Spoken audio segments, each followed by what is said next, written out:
ஹல்லேலூயா. வாசிப்போம்.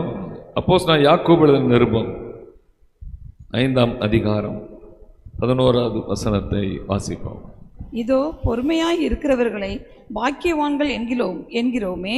யோபின் பொறுமையை குறித்து கேள்விப்பட்டிருக்கிறீர்கள், கர்த்தருடைய செயலின் முடிவையும் கண்டிருக்கிறீர்கள். கர்த்தர் மிகுந்த உருக்கமும் இரக்கமும் உள்ளவராய் இருக்கிறாரே. ஹல்லேலூயா. அப்போஸ்தலனாகிய யாக்கோபு எழுதுகிறார், இதோ பொறுமையாய் இருக்கிறவர்களை பாக்கியவான்கள் என்கிறோமே. யோபின் பொறுமையை குறித்து கேள்விப்பட்டிருக்கிறீர்கள், கர்த்தருடைய செயலின் முடிவையும் கண்டிருக்கிறீர்கள் என்று சொல்லுகிறார்.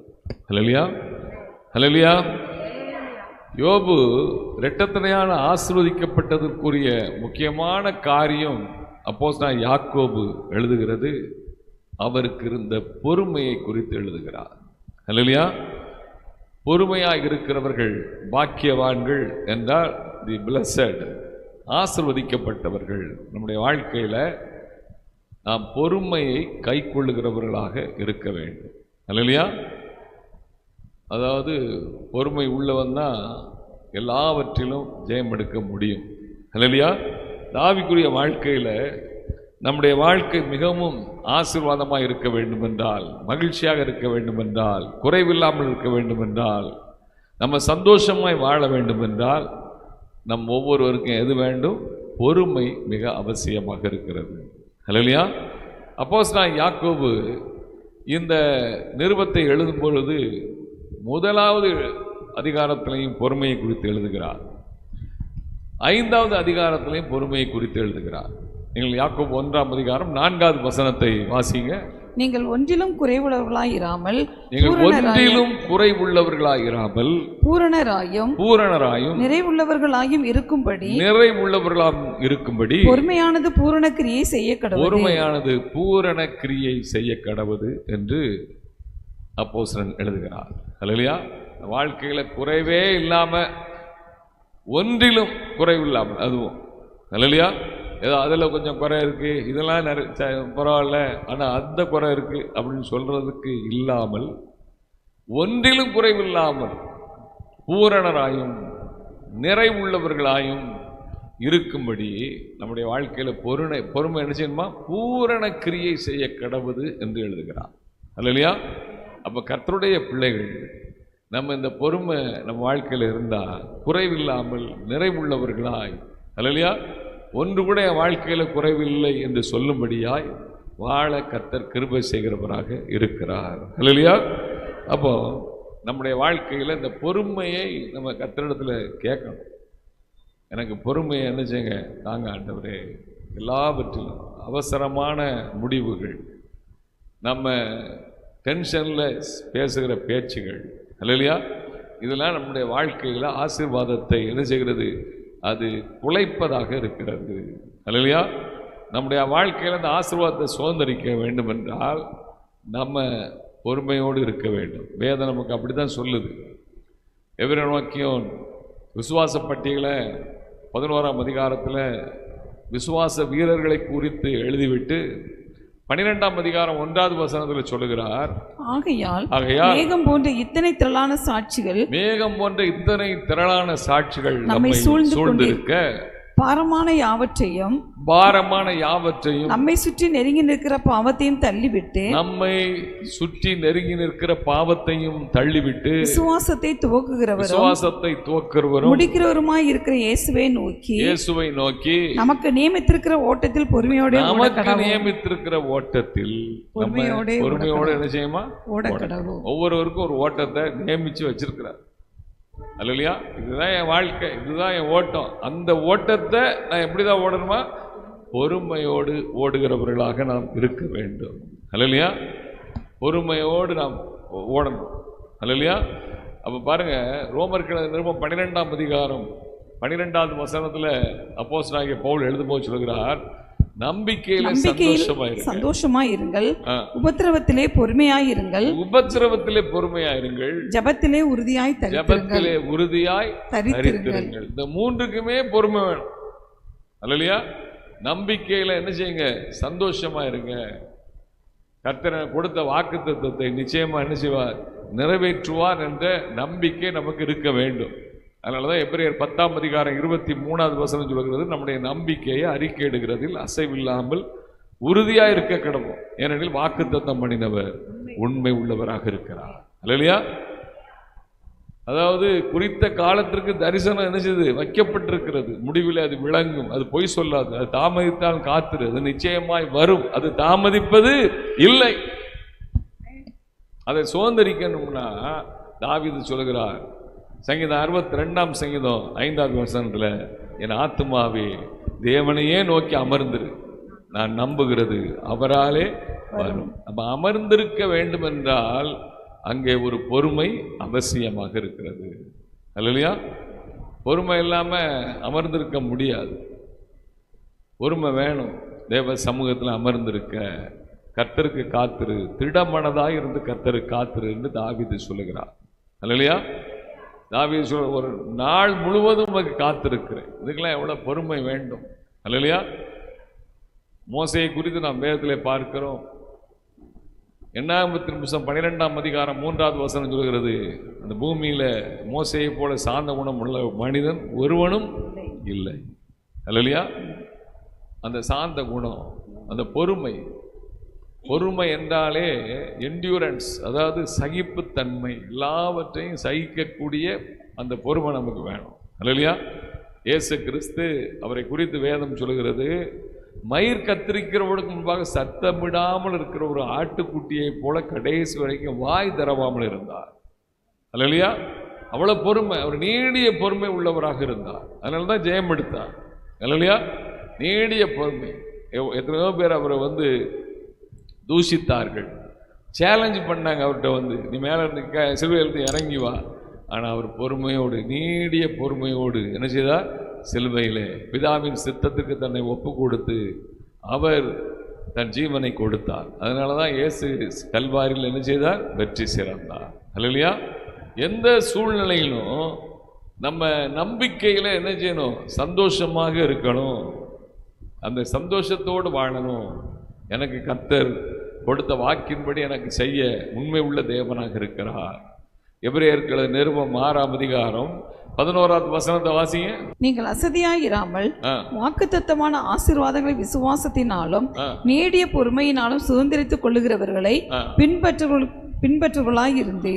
அதாவது நம்ம கர்த்தர் கொடுத்த அந்த வாக்குத்தத்தத்தை நான் சுதந்திரிக்க வேண்டும் என்றால் நமக்கு என்ன வேணுமா, நீடிய பொறுமை வேணுமா. அதனால தான் எத்தனை வருஷம் ஆனாலும் வாக்குத்தத்தத்தை என்ன செய்யக்கூடாது, விட்டுறக்கூடாது. அல்லேலூயா. இன்னைக்கு இந்த வாக்குத்தத்தத்தை நீங்க அறிக்கை பண்ணீங்களா, இன்னைக்கு கொடுத்த இந்த மாத வாக்குத்தத்தத்தை? அல்லேலூயா. பண்றது கிடையாது. நம்ம பண்ணணும். நாங்க ஒவ்வொரு நாளும் பண்றோம். அல்லேலூயா. இந்த சபையில தனிப்பட்ட முறையில் தேவன் கொடுத்த வாக்குத்தத்தங்கள், சபையில் 2009 பிப்ரவரியிலிருந்து கொடுக்கப்பட்ட இத்தனை வாக்குத்தத்தங்களையும் அறிக்கை பண்ணுகிறோம். அல்லேலூயா. ஒரு வருஷத்துக்கு ஒரு வாக்குத்தத்தம். அல்லேலூயா. தனிப்பட்ட வாக்குத்தத்தங்கள் எல்லாவற்றையும் அறிக்கை பண்ணி ஒவ்வொரு வருஷத்துக்கும் ஒவ்வொரு வாக்குத்தத்தத்தை, அப்புறம் இந்த வருஷத்துக்கு கொடுக்கப்பட்ட வாக்குத்தத்தங்கள் எல்லாவற்றையும் நம்ம என்ன செய்யணும், அறிக்கை பண்ணணும். ஜெப வேளை நம்ம தேவ சமூகத்தில் அமர்ந்திருக்கிறது ஏதோ ஒரு அந்த லைட்னிங்கில் போகிற மாதிரி ஒரு 15 நிமிஷம் 20 நிமிஷம் வேகமாக ஜெபம் பண்ணிட்டு போகிறதில்லை. நம்ம இப்படி காத்திருந்து தேவ சமூகத்தில் அறிக்கை பண்ணி கிளைம் பண்ணி ஜெபம் பண்ணணும் வாக்குத்தத்தத்தை. அல்லேலூயா. அவர் வாக்கு மாறாத தேவன், உண்மை உள்ள தேவன். அல்லேலூயா. எல்லா வாக்குத்தத்தங்களும் கண்டிஷனுக்கு உட்பட்டிருக்கிறது. ஆனால் அந்த கண்டிஷனுக்கு நம்ம கீழ்ப்படிந்து கர்த்தரிடத்தில் நாம் காத்திருக்கும் பொழுது அவர் எதை எப்போ எந்த நேரத்தில் செய்யணும்னு அவருக்கு சரியாக தெரியும். அந்த நேரத்தில் நமக்கு அந்த வாக்குத்தத்தத்தை நிறைவேற்றுவதில் உண்மை உள்ள தேவனாக இருக்கிறார். அல்லேலூயா. ஆத்துமாவே தேவனையே நோக்கி அமர்ந்தது, அதுக்கு பொறுமை வேணும். தேவ சமூகத்தில் காத்திருக்கிறதுக்கு என்ன வேணும், பொறுமை வேணும். ரெண்டாவது சொல்றாரு, உபத்திரவத்தில் நீங்கள் பொறுமையாயிருங்க, நம்பிக்கையில சந்தோஷமா இருங்க. அந்த நம்பிக்கையில நான் பொறுமையோடு காத்திருக்கணும். ரெண்டாவது உபத்திரவத்தில் நீங்க என்ன செய்யுங்க, பொறுமையா இருங்க. அல்லேலூயா. உபத்திரவமான சூழ்நிலையிலும் நம்ம ரொம்ப பொறுமையோடு இருக்கணும். ஜெபத்தில் உறுதியாக என்ன செய்யணுமா? தரித்திருக்க வேண்டும். அல்லையா? யோபு பாருங்க 2ஆம் அதிகாரம் 10வது வசனத்தை வாசிங்க. யோபு 2:10. அதற்கு அவன், நீ பைத்தியக்காரி பேசுகிறது போல பேசுகிறாய். தேவன் கையிலே நன்மையை பெற்ற நாம் தீமையையும் பெற வேண்டாமோ என்றான். இவைகள் எல்லாவற்றிலும் யோபு தன் உதடுகளினால் பாவம் செய்யவில்லை. உபத்திரவமான சூழ்நிலை, மனைவி அவரை ஏசுறா. யோபுடைய மனைவி, இன்னுமா அந்த தேவனை நீர் விசுவாசிக்கிறீர், நம்பிக்கொண்டிருக்கிறீர், அவரை தூசித்து உடைய ஜீவனை விடும் அப்படி சொல்றான். அல்லையா? ஆனா அவர் சொல்றாரு, தேவன் கையில் நன்மையை பெற்ற நாம் தீமையையும் பெற வேண்டாமா. நம்ம தேவன் தீமை செய்கிறவரா? தீமை செய்கிறவர் அல்ல. அல்லையா? பாருங்க. ஆனாலும் அவர் சொல்றாரு, எவ்வளவோ நன்மை செய்திருக்கிறாரு, இப்போ கொஞ்சம் தீமை வந்திருக்கு, நம்ம சகிச்சு தான் என்ன செய்யணும்? போக வேண்டும், பொறுமையாக இருக்க வேண்டும். அதனால தான் தன் உதடுகளினால் யோபு என்ன செய்யலையா? பாவம் செய்யவில்லை. அல்லையா? யோசேப்பு தன்னுடைய தகப்பன் வீட்டில் செல்லமாக வளர்ந்த மகன். அங்கே விற்கப்பட்டு போத்திபார் வீட்டில் அடிமையாக இருக்கிறாரு. பல பாடுகள், பிரச்சனைகள், சிறைச்சாலைக்கு போக வேண்டிய நிலைமை. வேதம் சொல்லுகிறது, சங்கீதம் 105ஆம் சங்கீதம் 19வது வசனம் சொல்கிறது, கர்த்தர் சொன்ன வார்த்தை நிறைவேறும் அளவும் வசனம் அவனை என்ன செஞ்சா? உடமிட்டது. உபத்திரவம், உபத்திரவத்தின் பாதையில தான் யோசேப்பு இருந்தார். இல்லையா? ஏதோ போத்திபார் வீட்டில் எல்லாத்தையும் நீ ஆளுகை செய்யும் சொல்லினா அடிமை தான். சிறை கைதி தான். இல்லையா? அதனால தான் அந்த இடத்துல இருந்து எப்படியாவது போய்விட வேண்டும் என்று பானபாத்திரக்காரன் தலைவன்கிட்ட கெஞ்சுறான். நீ என் மேல தயவு வைத்து நீ உனக்கு திருப்பி வேலை கிடைச்ச பின்பு பார்வோன்ட்ட நீ போகும்பொழுது என்னை குறித்து சொல்லி எப்படியா அந்த இடத்துல இருந்து என்ன செய்யணும்? நீ என்னை விடுதலை பண்ண வேண்டும். அல்லையா? அப்படின்னு சொல்லி அவன்கிட்ட கெஞ்சுகிறான். அன்பு தேவ பிள்ளைகளே, பாருங்க, அந்த யோசேப்பு அந்த 18வது வசனத்தை வாசிக்க. சங்கீதம் 105:18. அவன் கால்களை விலங்கு போட்டு ஒடுக்கினார்கள். கால்களை அவர் என்னமோ சிறைச்சாலையை ஆளுகை செய்கிற மாதிரி அங்கே எழுதப்பட்டிருக்கிறது. ஆனால் சங்கீதக்காரன் தெளிவாக எழுதுகிறார், அவன் கால்களை விலங்கு போட்டு ஒடுக்கினார்கள். அவன் பிராணன் இரும்பில் அடைபட்டிருந்தது. அவன் பிராணன் இரும்பிலே அடைபட்டிருந்தது. சிறைச்சாலை கைதி தான், அவரும் சிறைக்குள்ளதான் இருக்கிறார். அல்லையா? ஆனாலும் எப்படி இருந்தாரு? பொறுமையாக இருந்தார். அல்லையா? தேவன் தனக்கு தந்த தரிசனம் நிறைவேறும்படியாய், தேவன் தனக்கு தந்த சொப்பனை நிறைவேறும்படியாய், கர்த்தரை நிறைவேற்ற வல்லமை உள்ளவர் என்று சொல்லித்தான் அவன் எந்த விதமான பிரமாணங்களும் கட்டளைகளும் இல்லாத நாட்களிலும் பரிசுத்தமாய் வாழ்ந்தான். தேவன் தன்னோடு கூட இருக்கும்படியாக வாழ்ந்தான். அல்லையா? கர்த்தர் அவனுக்கு நல்ல ஞானத்தை கொடுத்தார், மறைபொருளை விளக்கக்கூடிய கிருபைகளை கொடுத்தார், சொப்பனங்களுக்கு அர்த்தம் சொல்லக்கூடிய கிருபைகளை கொடுத்தார்.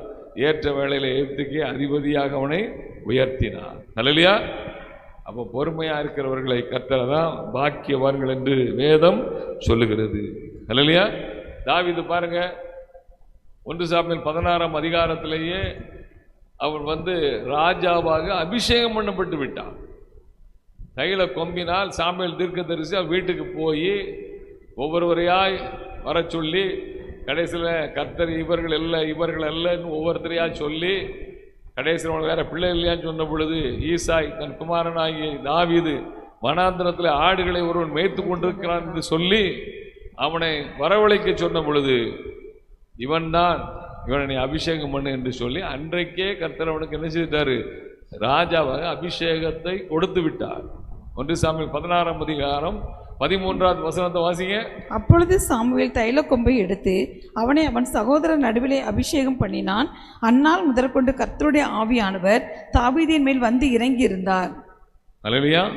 அந்நாள் முதல் பரிசுத்த ஆவியானவர் தாவீதுக்கு ஒரு விசேஷித்த அபிஷேகம் கூடவே இருந்தார். நீங்க பழைய ஏற்பாட்டெல்லாம் பார்த்தீங்கன்னா பரிசுத்த ஆவியானவர் வந்து போய்கிட்டு இருந்தார். அல்லேலூயா. ஆனா தாவீதோடு கூடவே என்ன செய்தார்? ஆவியானவர் கூட இருந்தார். பாருங்க, அந்த தாவீது தன்னுடைய சவுல் வீட்டில் இருக்கிறான், அங்கே படைத்தளபதியா இருக்கிறான், அங்கே திருமணம் ஆகுது. இப்போ வனாந்திரத்தில் ஓடுறான். ஏறத்தாழ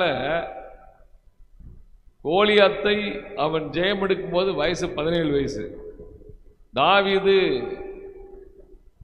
அந்த அவனுடைய யூதா கோத்திரத்துக்கு மாத்திரம் எபிரோன்ல ராஜாவாக முடிசூட்டப்பட்ட போது வயசு 30 வயசு. அல்லையா? 30 வயசு. 13 வருடங்கள் உபத்திரவத்தின் பாதையில் தான் தாவீது ஓடினான். அல்லையா?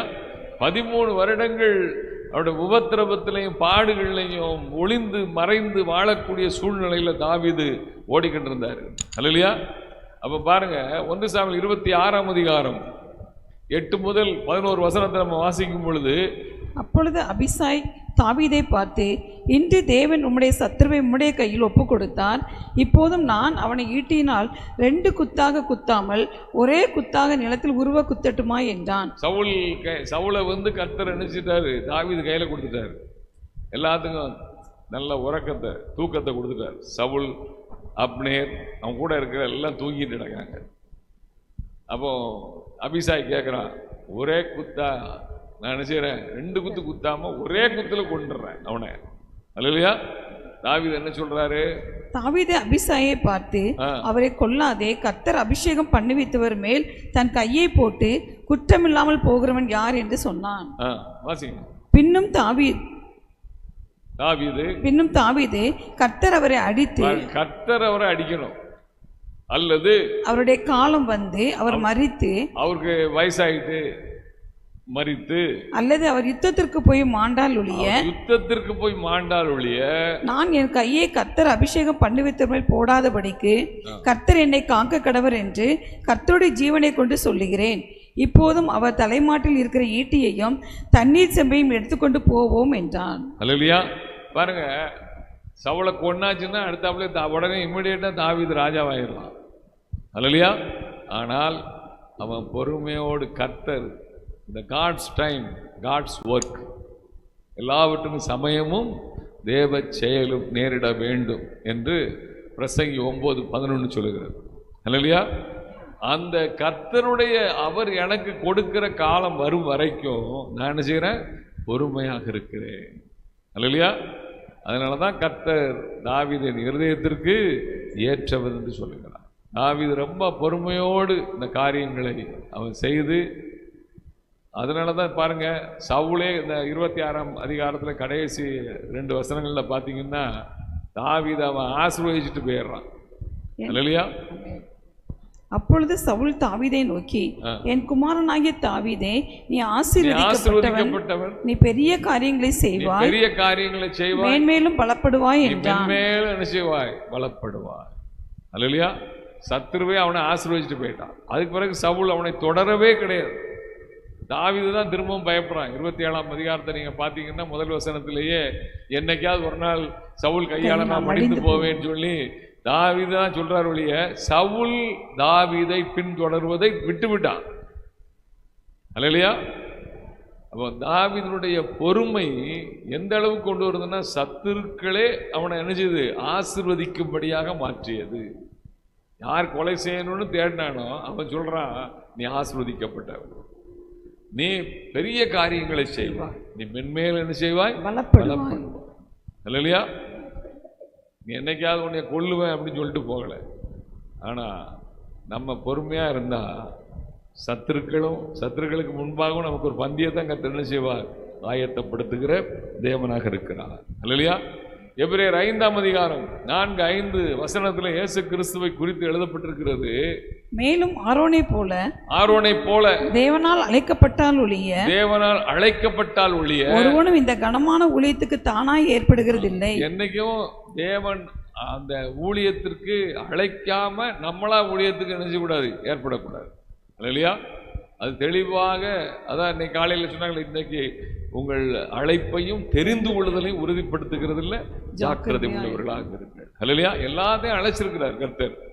எல்லாரும் கர்த்தருக்கு சுவிசேஷ ஊழியம் செய்யலாம். ஆனால் அப்போஸ்தலர்கள், தீர்க்கதரிசிகள், சுவிசேஷகர்கள், மேய்ப்பர்கள், போதகர்கள், இந்த 5 விதமான ஊழியமும் கர்த்தருடைய தெரிந்து கொள்ளுதலினால், விசேஷித்த அழைப்பினால் ஏற்படுத்தப்பட்டது. அல்லேலூயா. என்ன எப்படிப்பட்ட ஊழியத்திற்கு கர்த்தர் அழைத்திருக்கிறார் என்பதை நான் அறிந்துதான் அந்த ஊழியத்துக்கு வர முடியும். தானா எனக்கு நான் ஒரு சபையை ஆரம்பிக்கேன் அப்படிலாம் செய்ய முடியாது. அல்லேலூயா. நம்ம தேவன் என்ன செய்யணும்? அழைக்க வேண்டும், அதை உறுதிப்படுத்த வேண்டும். அல்லேலூயா. பாருங்க அடுத்த வசனம் என்ன சொல்லுது?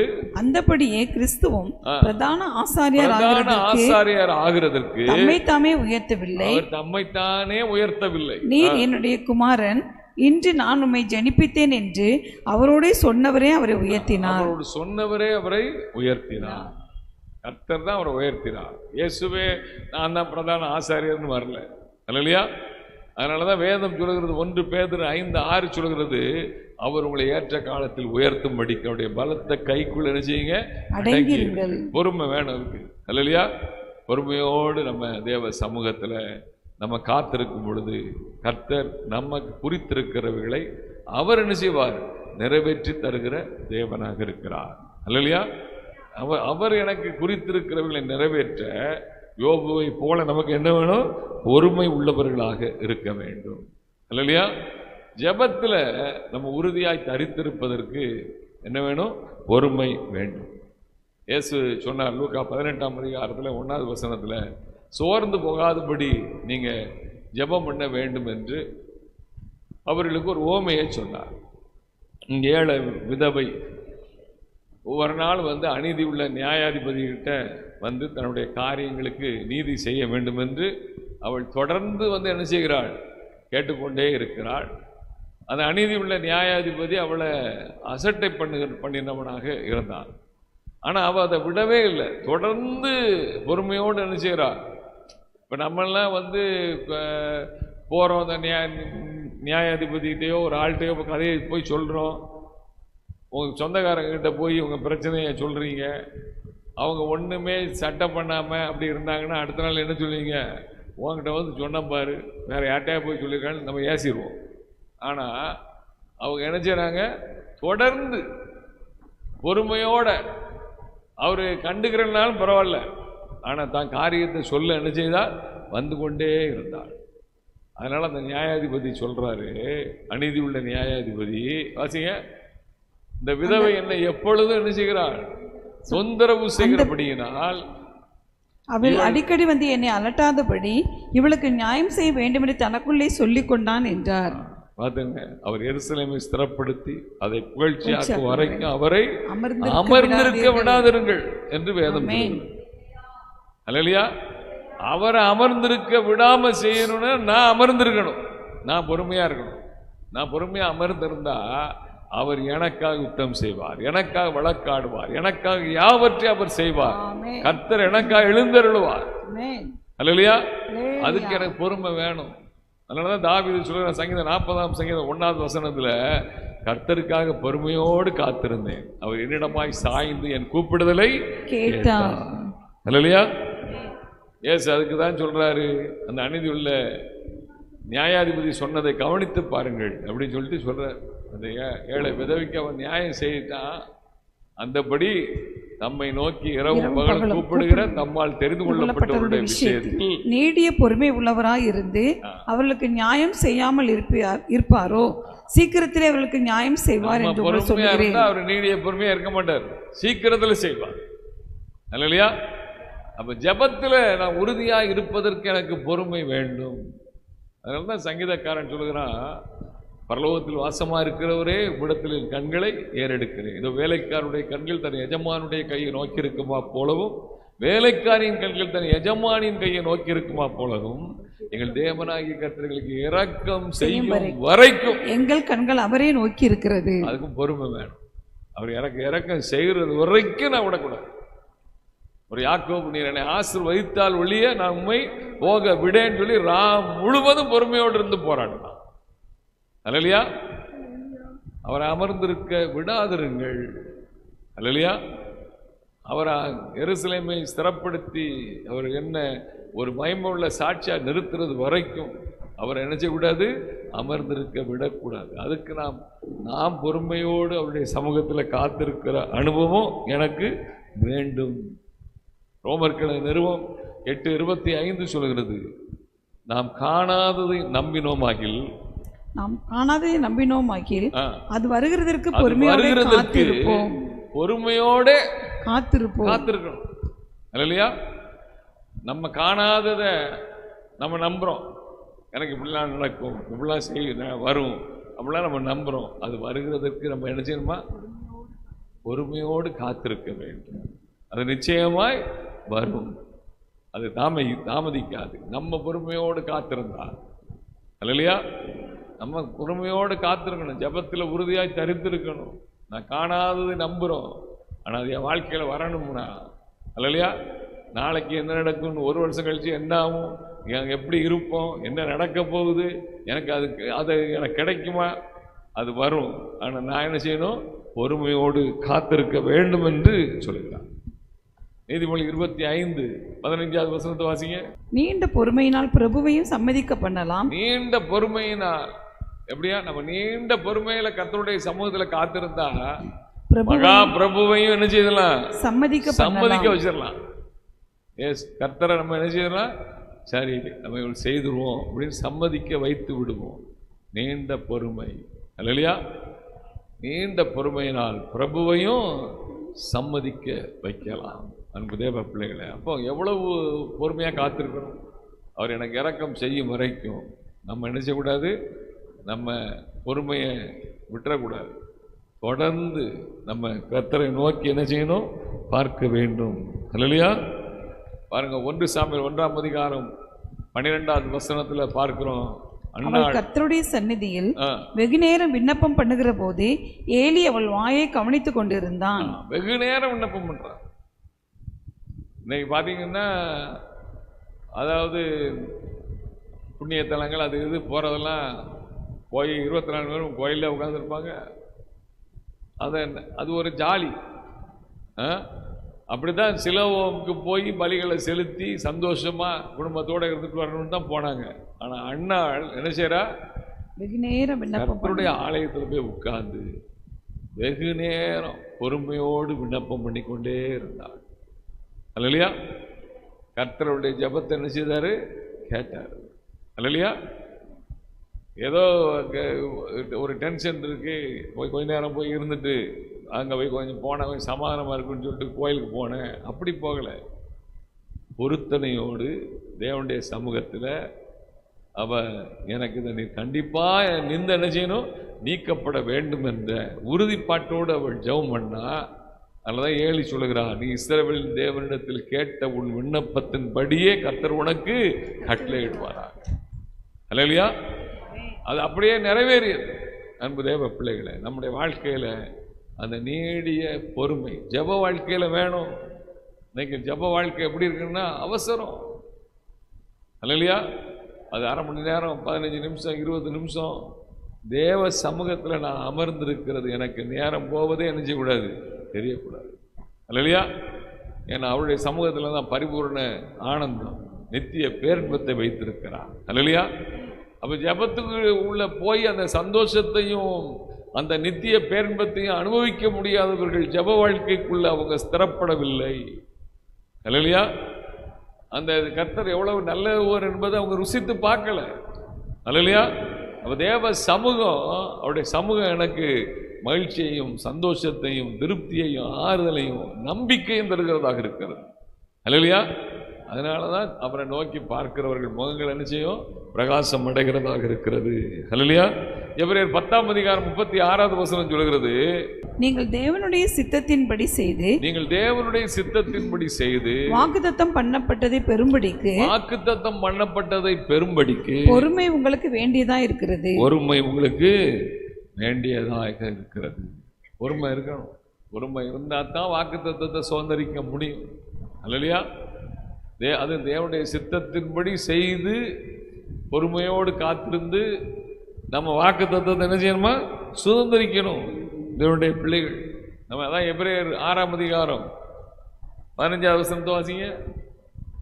அந்தபடி அவன் பொறுமையாய் காத்திருந்து, ஆபிரகாம் பொறுமையாய் காத்திருந்து வாக்குத்தத்தம் பண்ணப்பட்டதை பெற்றான். வாக்குத்தத்தம் பண்ணப்பட்டதை என்ன செய்தாரா?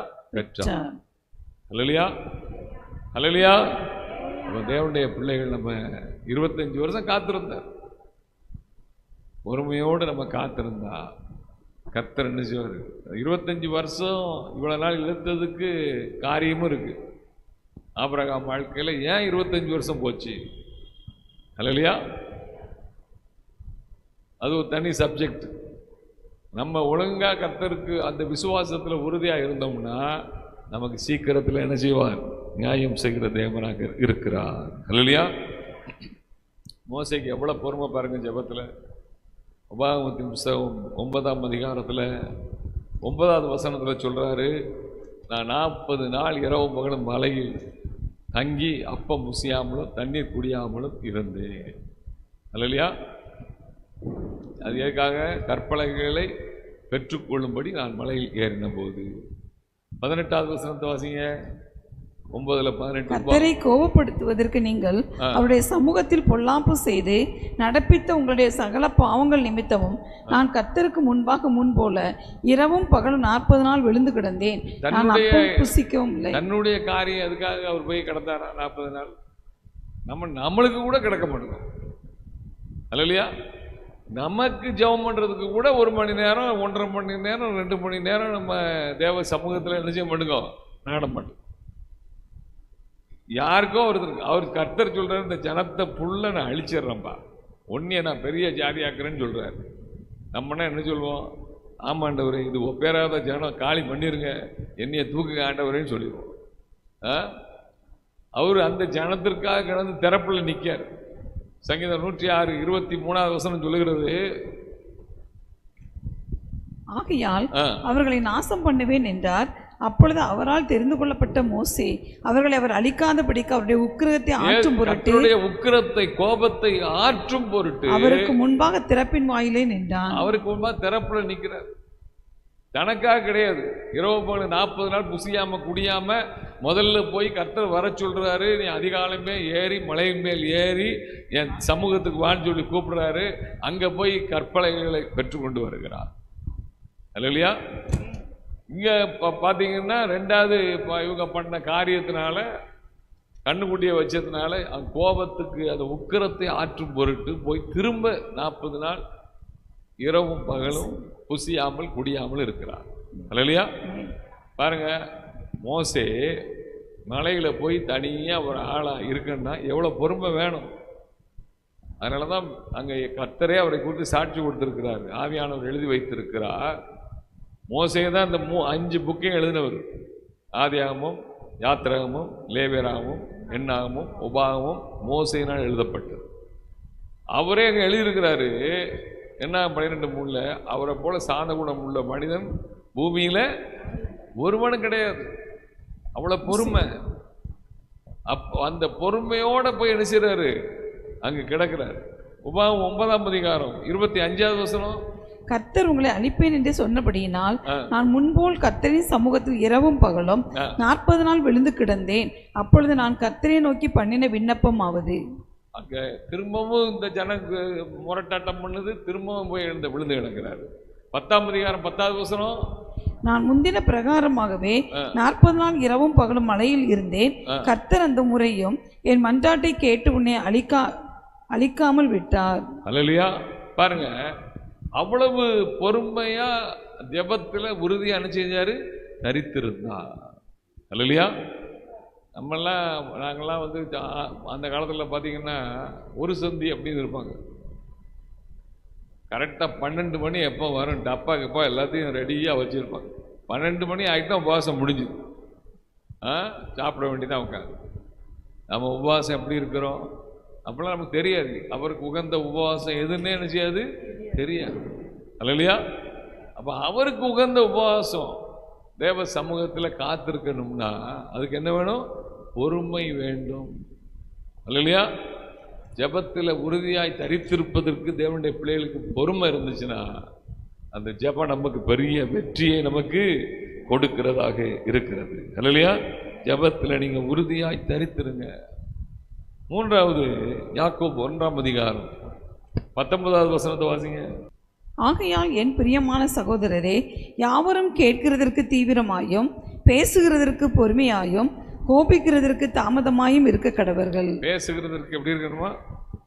பொறுமையாக இருக்கணும். கர்த்தருடைய சத்தத்தை கேட்கறதுக்கு நம்ம பொறுமை வேணும். அல்லேலூயா. நம்ம பேசுறதுக்கு எப்படி இருக்கணுமா? பொறுமையா இருங்க. இஸ்ரவேல் ஜனங்கள் எரிகோ கோட்டையை சுற்றி வர்றாங்க. ஒரு நாளைக்கு ஒரு தடவை சுற்றணும். எரிகோ கோட்டையினுடைய ஒரு தடவை சுற்றி வந்தால் 4 மைல்ஸ், 4 மைல் அதை சுற்றி வர வேண்டிய தூரம். அப்படி எரிகோ கோட்டையை அவர்கள் முதல் நாள் 6 நாட்கள் ஒவ்வொரு தடவையா சுத்தினாங்க. 6 தடவை சுத்திருக்காங்க. அல்லையா? 7வது நாள் எத்தனை தடவை சுத்த சொல்றாரு? 7 தடவை சுத்தணும். 28 மைல் சுத்தி வரணும். நம்ம இப்ப இதெல்லாம் நம்ம பார்க்கறதுக்கு எல்லாம் ஈஸியா தெரியும். இப்ப நான் உங்கள்கிட்ட சொல்றேன், நீங்க இப்படி சுத்துங்கன்னா சுத்துவீங்களா? ஒரு வேலை கிடையாது போல தெரியுது. இவ்வளவு பெரிய கோட்டை விழுமா? அப்படிதானே நம்ம நினைப்போம். அதனாலதான் 6ஆம் அதிகாரம், யோசுவா 6ஆம் அதிகாரம் 10வது வசனத்தை வாசிங்க. யோசுவா ஜனங்களை நோக்கி, நான் சொல்லும் நாள் மட்டும் நீங்கள் ஆர்ப்பரியாமலும் உங்கள் வாயினால் சத்தம் காட்டாமலும் இருங்கள். உங்கள் வாயிலிருந்து ஒரு பேச்சும் புறப்பட வேண்டாம். ஆர்ப்பரியுங்கள் என்று உங்களுக்கு நான் சொல்லும் நாளிலே ஆர்ப்பரிப்பீர்களாக என்று கட்டளையிட்டிருந்தான். 1 மணி நேரம் வாயே திறந்து பேசாம நீங்க இருங்கன்னா இருப்பீங்களா? எதுவுமே பேசக்கூடாது. 1 மணி நேரம் மௌன வரதான் இருக்க முடியுமா? எப்படி நம்ம என்ன செய்யறோம்? பேசிக்கிட்டே தான் இருக்கோம். ஆனா சொல்றாரு, இந்த 6 நாள் சுத்துறாங்க, 7வது நாள் வரைக்கும் ஒருத்தர் கூட வாயினால் என்ன செய்யலையா? பேசல. அப்ப இஸ்ரவேல் ஜனங்களுக்குள்ள எவ்வளவு பொறுமை, சத்தம் காட்டும் இல்லையா? அதனாலதான் எரிகோ கோட்டை விழுந்தது. அவங்க எல்லாரும் பேசிக்கிட்டே போயிருந்தா இது விழுறதுக்கு சான்ஸே இல்லைன்னு சொன்னா விழாது. உங்கள் விசுவாசத்தின்படி உங்களுக்கு ஆக கடவுள், இல்லையா? அதனால தான் கர்த்தர் சொல்லிட்டாரு, முதல்ல ஒருத்தரும் என்ன செய்யாத, பேசாத, ஆர்ப்பரியுங்கள் என்று சொல்லும் பொழுது மாத்திரம்தான் ஆர்ப்பரிக்கணும். பாருங்க வார்த்தையில எவ்வளவு வல்லமை பாருங்க. அவங்க ஸ்தோத்திரம் பண்ணி ஆர்ப்பரிக்கும் பொழுது எரிகோ கோட்டை தானாக விழுந்தது. அல்லையா? அப்ப பாருங்க, நம்ம தேவ சமூகத்துல பொறுமையோடு காத்திருந்தா நமக்கு விரோதமா இருக்கிற எல்லா தடைகளும் தன்னால மாறும். அல்லையா? எரிகோ கோட்டைகள் விழுந்து போகும். அல்லையா? அப்ப தேவனுடைய பிள்ளைகள் இந்த பேசுகிறதற்கு நம்ம என்ன செய்யணும்? தாமதமா இருக்கிறதுக்கு அந்த பொறுமை நமக்கு வேணும். அல்லையா? மோசையை குறித்து நம்ம பார்த்தோம். அவரை போல பூமியில சாந்த குணம் உள்ள மனிதன் ஒருவரும் கிடையாது. ஆனா சங்கீதம் 106ஆம் சங்கீதம் 23ல பார்த்தோம், திறப்பின் வாசல்ல நின்னாரு. ஆனா 33வது வசனத்தை வாசிங்க. அவர்கள் அவன் ஆவியை விசனப்படுத்தினதினாலே உதடுகளினால் பதறி பேசினான். நம்ம எவ்வளவு பொறுமையா கர்த்தருக்குள்ள சாட்சியா இருக்கனால நம்மளை விசனப்படுத்துறதுக்குனே ஆட்கள் என்ன செய்வாங்க? வருவாங்க. குடும்பத்துக்குள்ள வருவாங்க, வீட்டில் வருவாங்க, எப்படியாவது வாயை கிளறதுக்கு என்ன செய்வாங்க? வருவாங்க. ஆனாலும் பேசுகிறதற்கு என்ன செய்யுங்க? பொறுமையா இருங்க. அல்லையா? மோசே தன் உதடுகளினால், இங்க எழுதப்பட்டிருக்கிறது அருமையா எழுதி, உதடுகளினால் பதறி பேசினான். அவர் என்ன செய்தாரு? பேசினாரு. வணங்கா கழுத்துள்ளவர்களே, உங்களுக்கு தண்ணியை வர பண்ணணும்னு கோபத்துல தான் ஆண்டவர் கர்த்தர் பேச சொன்னார். தண்ணி வரும், நம்ம அடிப்போம், உங்களுக்கு தண்ணியே வரக்கூடாதுன்னு நினைச்சுதான் கோபத்துல என்ன செய்யாரு? அடிக்கிறார். 20ஆம் அதிகாரம் 9வது வசனமா வாசிங்க. மோசேயும் ஆரோனும் சபையாரை கண்மலைக்கு முன்பாக கூடி வர செய்தார்கள். அப்பொழுது மோசே அவர்களை நோக்கி, கலகக்காரரை கேளுங்கள், உங்களுக்கு இந்த கண்மலையிலிருந்து நாங்கள் தண்ணீர் பண்ணுவோமோ என்று சொல்லி தன் கையை ஓங்கி கண்மலையை தன் கோலினால் 2 தரம் அடித்தான். பாத்தீங்களா? கலகக்காரரு கோபத்துல, டென்ஷன்ல என்ன செய்யறாரு? பேசுறாரு. டென்ஷனா பேசும்போது கையை என்ன செய்யுது? வேலை செய்யுது. அல்லையா? நேற்று அங்கே தோணி பாலத்துக்கு நான் போயிருக்கும்போது ஒரு பிரச்சனை. ஒரு நல்ல ரொம்ப நாள் எக்ஸ்பீரியன்ஸாக ஓடின ஒரு தண்டல் வச்சுக்கிறீங்களேன், இன்னொரு கொஞ்சம் வயசு தண்டல். அவர் தோணி பிடிக்கிறதுல உங்களுக்கு 2 பேருக்குள்ள வாக்குவாதம் வந்த உடனே அவர் இந்த குறைஞ்ச வயசு உள்ளவர் அவரை செட்டப் பண்ணாமல் அப்படிலாம் நடந்ததுனால அவருக்கு கோபம் 2 பேரும் கிட்டத்தில் போய் பேசுனதுல டக்குன்னு என்ன செய்கிறாரு? கையை வச்சுறாரு, சட்டையில் கையை வச்சுட்டாரு. அந்த பிரச்சனை பெருசாகிட்டு அவர் எப்படி சட்டையில் கை வைக்கலாம். அப்போ சாயங்காலம் போயிருக்கும் பொழுது 2 பேரையும் வர சொல்லி அது சமாதானப்படுத்தி நீங்கள் ஏன்னா அவர் ஒருத்தர்கிட்ட போய் சொல்கிறாரு, நான் கை வச்சது வந்து அப்படி இதாக இருந்தா என்னை மன்னிச்சுக்கிறீங்கன்னு இன்னொரு சொல்கிறார். அதை நீங்கள் இவர்கிட்டே சொல்லுங்கள், மன்னிங்கன்னு கேட்க வேண்டாம், தம்பி நீ மனசில் வச்சுக்கிறாரு அப்படின்னா முடிஞ்சு சமாதானம் ஆகிட்டாங்க. இல்லையா? அப்போ பாருங்கள், பேசுகிறதற்கு பொறுமை, அந்த பொறுமை இல்லைன்னா கை என்ன செய்து அடுத்தாப்புல வேலை செய்யுது. மோசே பேசுறதுக்கு பொறுமை இல்லை, கோபம், கை என்ன செஞ்சது, கண்மலைய அடிச்சு. இல்லையா? இவர் இங்க பேசாம கண்மலையை பார்த்து பேசியிருக்கணும். ஆனா அவர்கள் அவனுடைய ஆவியை என்ன செய்தார்கள், விசனப்படுத்தினார்கள். நம்மளே அப்படிதான் விசனப்படுத்துவாங்க. சத்துரு எப்படியாவது தேவ உறவை கெடுக்கும்படியான வேலைகளை நம்ம வாழ்க்கையில தினமும் நிச்சயமா கொண்டு வருவதற்கு அவன் ஆயத்தமாக இருக்கிறான். ஏனென்றால் உங்கள் எதிராளியான பிசாசானவன் எவனை விழுங்கலாம் என்று கர்ச்சிக்கிற சிங்கம் போல வகை தேடி சுற்றி கொண்டே இருக்கிறான். நீங்க பிசாசுக்கு இடம் கூடாது. அப்ப நம்ம தந்திரங்களும் தெரியாதவர்கள் அல்ல. அப்ப நம்ம அந்த நேரத்திலையும் நம்ம என்ன செய்யணும், அடங்கணும், வார்த்தையை ஜாக்கிரதையா பேசணும். பேசுகிறதற்கு என்ன வேணும், அந்த பொறுமை நமக்கு வேணும். இயேசு பாருங்க, யோவான் 8ஆம் அதிகாரம் 5 முதல் 8 வசனத்தை வாசிங்க.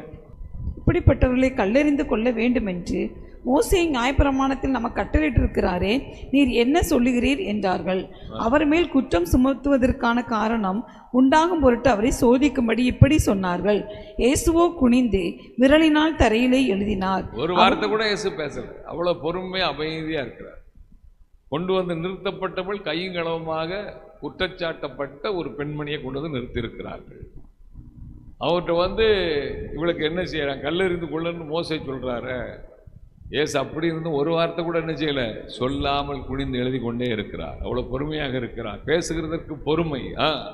அவர்கள் ஓயாமல் அவரை கேட்டுக்கொண்டிருக்கையில் அவன் நிமிர்ந்து பார்த்து, உங்களில் பாவம் இல்லாதவன் இவள் மேல் முதலாவது கல்லெறிய கடவன் என்று ஒரே ஒரு வார்த்தை தான் சொல்றார். மோசே நியாயப்பிரமாணத்தின்படி என்ன உண்டோ அதை செய்யுங்க அப்படின்னு சொல்லியிருக்கலாம் அவரு. ஆனால் அவர் சொல்றாரு, உங்களில் பாவம் இல்லாதவன் இவள் மேல் முதலாவது கல்லெறிய கடவன் என்று சொல்லி மீண்டும் அமைதியாயிட்டார். அவர் மறுபடியும் குனிந்து தரையிலே எழுதினார். எல்லாரும் போயிட்டான், அவன் மாத்திரம் தான் நிக்கா. அவளை பார்த்து சொல்றாரு, இனி நீ என்ன செய்யாத, பாவம் செய்யாத. அல்லேலூயா, அல்லேலூயா.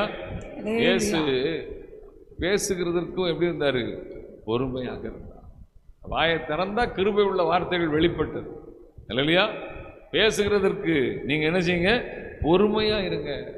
அதனாலதான் இயேசு சொன்னார், லூக்கா 21ஆம் அதிகாரம் 19வது வசனத்துல, உங்கள் பொறுமையினால் உங்கள் ஆத்துமாக்களை காத்துக்கொள்ளுங்கள். பொறுமை இல்லைன்னா ஆத்துமா அவுட் ஆயிரும். அல்லேலூயா. பொறுமை இழந்து விட்டோம் என்றால் ஆத்துமா சேதமாயிரும். தன் வாயை காக்கிறவன் தன் ஆத்துமாவை காக்கிறான் என்று வேதம் சொல்லுகிறது. அல்லேலூயா.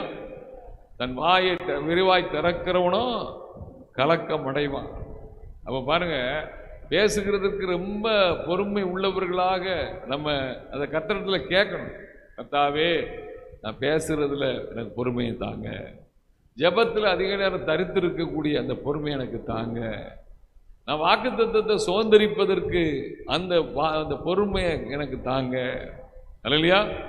நான் நம்பிக்கையில் உங்க சமூகத்தில் காத்திருக்கக்கூடிய அந்த பொறுமையை எனக்கு தாங்க கேட்கணும். கர்த்தருடைய சமூகத்தில் நம்ம கேட்கும் போது தான் அந்த பொறுமையை பெற்றுக்கொள்ள முடியும். வசனத்தின்படி வாழ்வதற்கு பொறுமை வேண்டும். லூக்கா 8ஆம் அதிகாரம் 15வது வசனத்தில் இயேசு சொன்னார், நல்ல நிலத்தில் விதைக்கப்பட்டவர்கள் வசனத்தை கேட்டு அதை உண்மையும் நன்மையுமான இருதயத்திலே காத்து பொறுமையுடனே பலன் கொடுக்கிறவர்களாக இருக்கிறார்கள். பொறுமையுடனே பலன் கொடுக்கிறவர்களாக இருக்கிறார்கள். வசனத்தின்படி வாழணும்னா பொறுமை இருந்தால் தான் வாழ முடியும். அவசரப்பட்டா வசனத்தின்படி வாழ முடியாது. அல்லேலூயா. அப்போ அந்த பொறுமை நமக்கு வேணும். கர்த்தருடைய வார்த்தையை கை கொண்டு வாழ வேண்டும் என்றால் இது நல்ல நிலமாய் இருதயத்தில் வசனத்தை காத்து பொறுமையுடன் அதை 100 மடங்கு பலன் கொடுக்கிறவர்களாக இருக்கு. மத்தையில மார்க்கில் எல்லாம் பார்த்தீங்கன்னா 30, 60, 100ஆக பலன் கொடுப்பார்கள். ஆனால் லூக்காவில் இயேசு அப்படி சொல்லலை. லூக்கா 8ஆம் அதிகாரம் 8வது வசனத்தை வாசிங்க. சில விதை நல்ல நிலத்தில் விழுந்தது, அது முளைத்து 1 100ஆக பலன் கொடுத்தது. 100ஆக தான் பலன் கொடுக்கணும். நான் 30% இப்ப இருக்கேன், பரலோகத்துக்கு போக முடியுமா? 60% இருக்க போக முடியுமா? 100% இருந்தால் தான் போக முடியும். அல்லையா? அப்போ தேவனுடைய பிள்ளைகள், கர்த்தர் நீடிய பொறுமை உள்ளவராக இருக்கிறார். நம்மளை சரி பண்றதுக்காக அவர் பொறுமையா இருக்கிறார். 2 பேதுரு 3ஆம் அதிகாரம் 9வது வசனம் சொல்லுகிறது, அங்க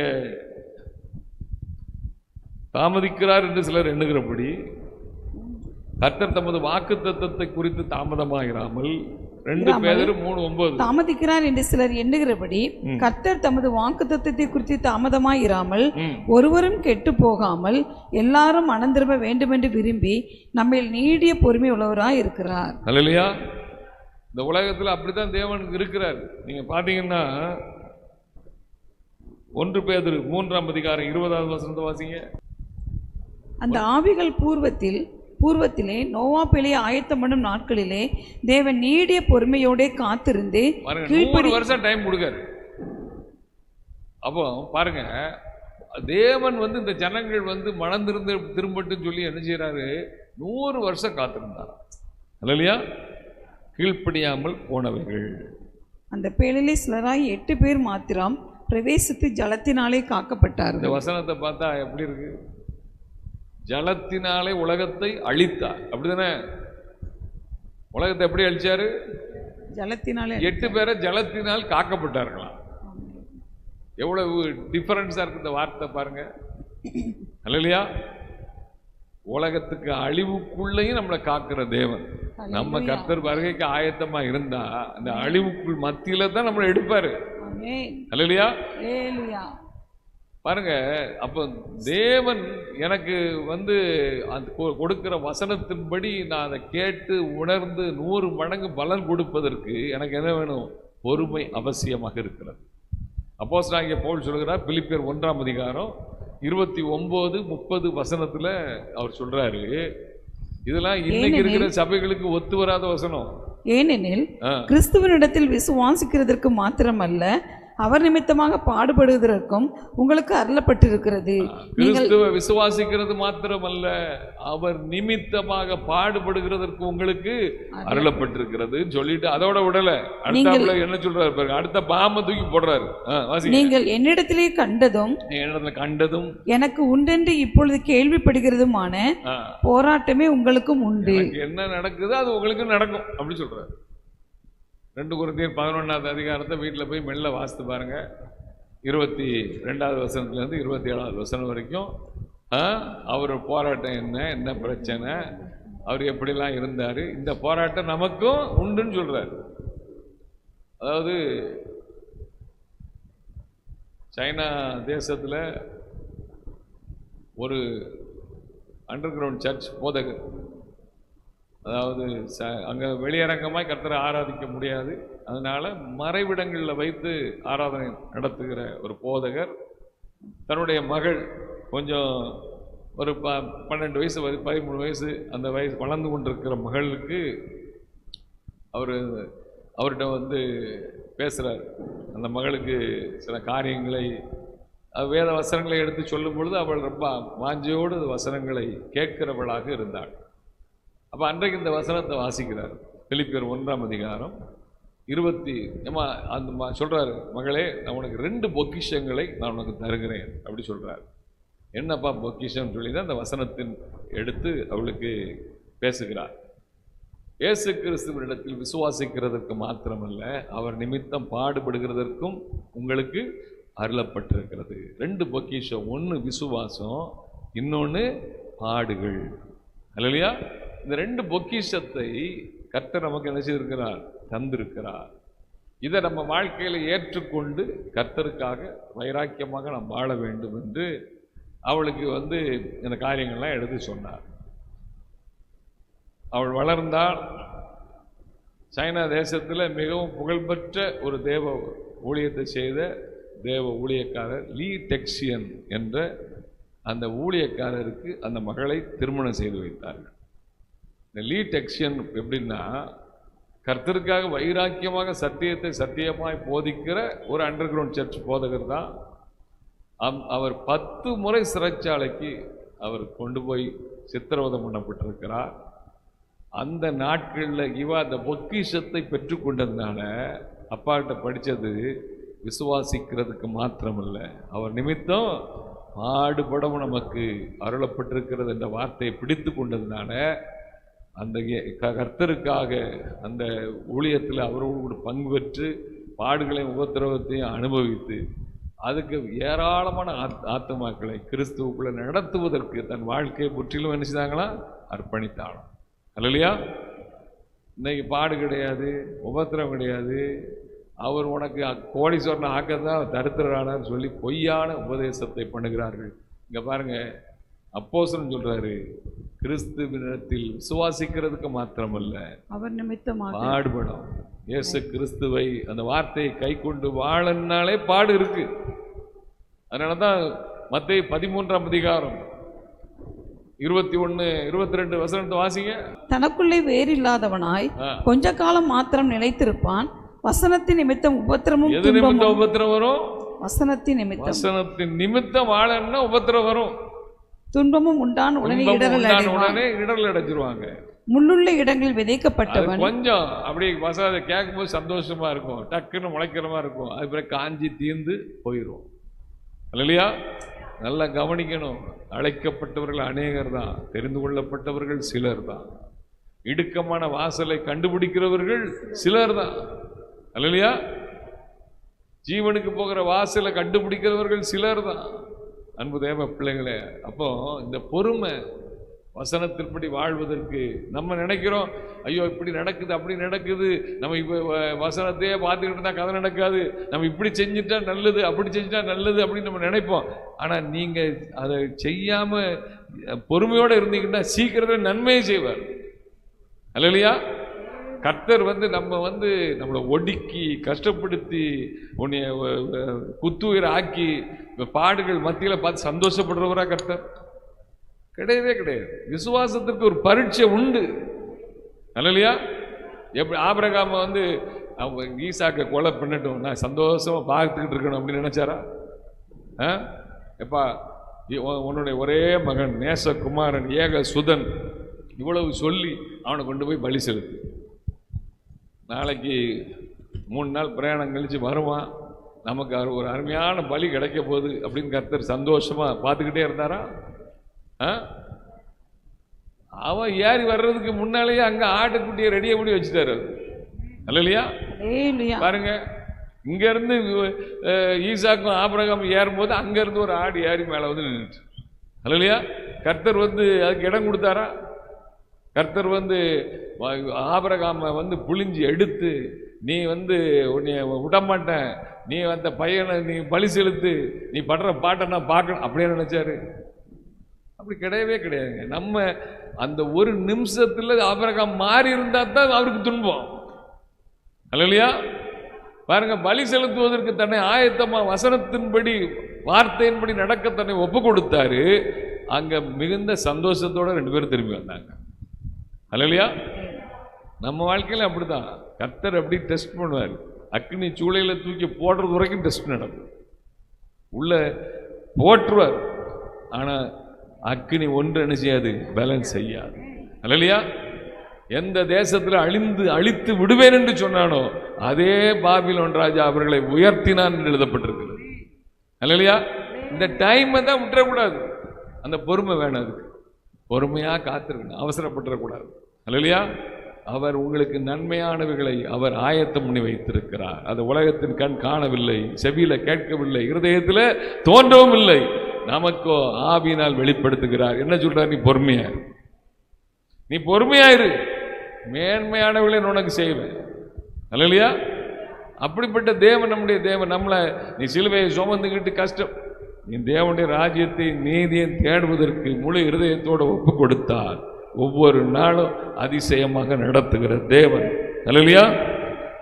அதனால் அப்போஸ்தலன் சொல்ற 2 தீமோத்தேயு 4:7 சொல்றாரு, நல்ல போராட்டத்தை போராடினேன், ஓட்டத்தை என்ன செய்த முடித்தேன். இதுக்கு என்ன வேணும்? பொறுமை வேணும். இந்த விசுவாசத்தை காத்துக் கொள்வதற்கு பொறுமையோடு நான் ஓடுனேன். எனக்கு நியமித்த ஓட்டத்தை நான் பொறுமையோடு ஓடுனேன். அல்லையா? இது முதல் நீதியின் கிரீடம் எனக்காக வைக்கப்பட்டிருக்கிறது. அல்லையா? எனக்கு மட்டும் சொல்லல, நீதி உள்ள நியாயாதிபதியா கர்த்தர் அந்நாளில் அதை எனக்கு தந்தருளுவார். எனக்கு மாத்திரமல்ல, அவர் பிரசன்னமாகுதலை விரும்பும் யாவருக்கும், அவரை உண்மையாய் விரும்புகிற யாவருக்கும் அதை தந்தருளுவார். அல்லேலூயா.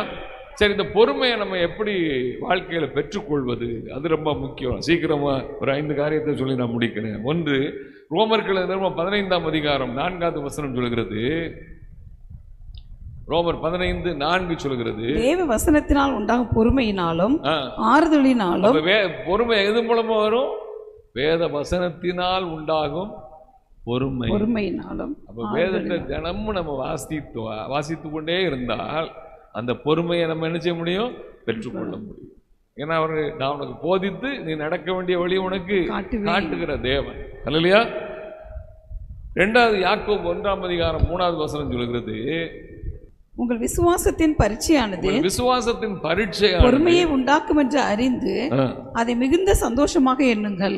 நீங்க மிகுந்த சந்தோஷமா எண்ணுங்க. விசுவாசத்துல ஒரு பரீட்சை வருதா, நம்ம விசுவாசத்தை சோதிக்கக்கூடிய சூழ்நிலை வருதா, அதை மிகுந்த சந்தோஷமாய் பொறுமையோடு நம்ம காத்திருந்து அதை ஜெயம் எடுக்க வேணும். அதுதான் பொறுமையை உண்டாக்குமா. அதில் நம்ம கர்த்தருக்குள்ள நான் அசைக்கப்படாம அவருக்காக தான் வாழ்வேன் அப்படின்னு விரும்புகிறவர்கள் பொறுமையை பெற்றுக்கொள்வார்கள். அல்லேலூயா. எபிரேயர் 12ஆம் அதிகாரம் 11வது வசனம் சொல்லுது, எந்த சிற்சையும் தற்காலத்தில் சந்தோஷமாய் காணாமல் துக்கமாய் காணும், ஆகிலும் பிற்காலத்தில் அதில் பழகினவர்களுக்கு அது நீதியாகி சமாதான பலனை தரும். அந்த உபத்திரவ பாதையில கடந்து விசுவாச பரீட்சைகளை கடந்து போய் பழகினவங்களுக்கு அடுத்தாப்புல சாதாரணமாயிடும். அல்லேலூயா. பாருங்க, தாவீது வனாந்தரத்தில் கிடக்கிறாரு. ஆடெல்லாம் மேய்க்கிறதுக்கு அவங்க அப்பா அனுப்பிட்டாரு. வனாந்தரத்தில் சிங்கம் வந்துச்சு, கரடி வந்துச்சு. இதெல்லாம் அடிச்சதுனால தான் கோலியத்தை அடிச்சாரு. இல்லையா? அப்ப கர்த்தர் அங்க விசுவாச பரீட்சை. அவனுக்கு ஆட்டை பிடிக்கிறதுக்கு சிங்கம் வரும் பொழுது அந்த சிங்கத்தை வாயை கிழிச்சு கொள்றதுக்கு அவனுக்கு என்ன இருந்தது? பலனை கர்த்தர் கொடுத்தார். இல்லையா? ஏன்னா அவன் எப்பொழுது கர்த்தரை துதித்து பாடி அவன் மகிழ்ச்சியோட இருந்துகிட்டு இருந்தான். இல்லையா? அடுத்தாப்புல கரடி வந்துச்சு, அதையும் கொண்டுட்டான். அல்லேலூயா. அவைகளில் ஒன்றை போல இருப்பான் இந்த நிறுத்த சேதனம் இல்லாத பெலிஸ்தியன் என்று சொன்னான். அல்லேலூயா. அதில் பழகினவர்களுக்கு அது நீதியாகிய சமாதான பலனை தரும். அவன் சமாதானமா இருக்கான். அவ்வளோ பேர் பயந்து கிடக்கான். பராக்கிரமசாலினா எங்கே கிடக்கான்? கோலியாத் எந்திரிச்சு வந்தா நம்ம முகத்தை பார்த்துக்கூடாது, எல்லாம் கீழே விழுந்து கிடக்கான். சவுல் பெரிய பராக்கிரமசாலி. வேதம் சொல்கிறது, யாரெல்லாம் பராக்கிரமசாலியா இருந்தார்களோ அத்தனை பேரையும் தன்னிடத்தில் சேர்த்து கொண்டான் என்று 1 சாமுவேல் 14ஆம் அதிகாரம் கடைசி வசனம் சொல்லுது. அவ்வளவு பராக்கிரமசாலிகளும் அவங்க கூட தான் இருக்காங்க. ஆனா ஒருவனுக்கும் கோலியாத்தை நிமிர்ந்து பார்க்கக்கூடிய திறன் இல்லை. ஆனா தாவீது சொல்றா 1 சாமுவேல் 17:32 இவன் நிமித்தம் ஒருவனுடைய இருதயமும் கலங்க வேண்டியதில்லை. ஒருத்தரும் கலங்காதீங்க. அடியானாகிய அவன் சமாதானமா இருக்கான். ஏன்னா நான் ஏற்கனவே இதெல்லாம் பழகின ஆளு. அதெல்லாம் கர்த்தரே அதை செய்தார், இதையும் அவரே செய்து தருவார். அந்த விசுவாசத்துக்குள்ள இருந்தான். அல்லேலூயா. அதனால உபத்திரவம் என்னை பொறுமை என்ன செய்கிறது? ரோமர் 5:3 சொல்லுகிறது. ரோமர் 5:3 சொல்றாரு, அது மாத்திரமல்ல உபத்திரவம் பொறுமையையும், உபத்திரவம் தான் பொறுமையையும், பொறுமை பரீட்சையையும், பரீட்சை நம்பிக்கையையும் உண்டாக்குகிறது என்று நாங்கள் அறிந்து உபத்திரவங்களிலேயும் மேன்மை பாராட்டுகிறோம். அல்லேலூயா. உபத்திரவம் எனக்கு என்ன செய்யறதா? பொறுமையை கொண்டு வருது.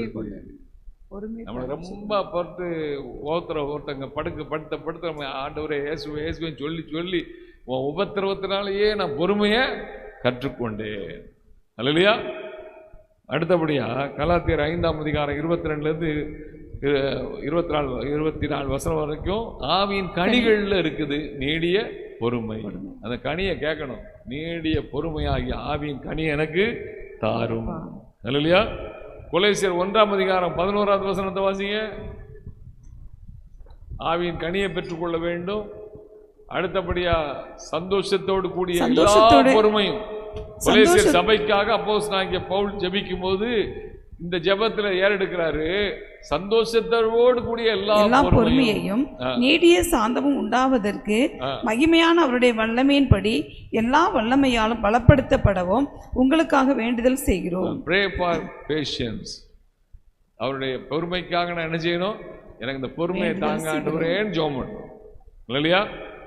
எனக்கு எப்பொழுதும் பொறுமையை தாங்க, பேசுகிறதற்கு பொறுமை, நம்முடைய சமூகத்தில் காத்திருந்து ஜெபிக்கிறதுக்கு பொறுமை. இல்லையா? நான் உண்மை நம்பி வாழுகிற வாழ்க்கை பொறுமையோடு வாழ எனக்கு கிருபை தாங்க. இல்லையா? அடுத்தபடி எபிரேயர் 12:1 நம்ம ஏற்கனவே வாசித்தபடி நமக்கு நியமித்திருக்கிற ஓட்டம் இதுதான். எனக்கு தெரிஞ்சுக்கிட்டு இந்த ஓட்டத்தை நான் எப்படிதான் ஓடணும்? பொறுமையோடு ஓடக்கடவும். ஏன்னா 1 பேதுரு 2:21 சொல்கிறது, இதற்காக நீங்கள் அழைக்கப்பட்டும் இருக்கிறீர்கள், ஏனெனில் கிறிஸ்துவும் நமக்காக பாடுபட்டு நீங்கள் அவருடைய அடிச்சுவடுகளை தொடர்ந்து வரும்படி உங்களுக்கு மாதிரியை பின்வைத்து போனார். இயேசு எனக்கு நியமித்திருக்கிற ஓட்டம் என்னது? நான் இயேசு கிறிஸ்துவனுடைய பாத அடிச்சுவடுகளை தொடர்ந்து போகிற வாழ்க்கை. அதை தொடர்ந்து நான் போகணும்னா நான் பொறுமையோடு இருந்தால் தான் என்ன செய்ய முடியும்? போக முடியும் என்பதை உணர்ந்து நியமித்திருக்கிற ஓட்டத்தை நான் பொறுமையோடு ஓடி முடிப்பதற்கு ஓட வேண்டும். இல்லையா? எல்லாரும் எழுந்து நிற்போமா? எல்லா தேவ சமூகத்தை பார்ப்போம்.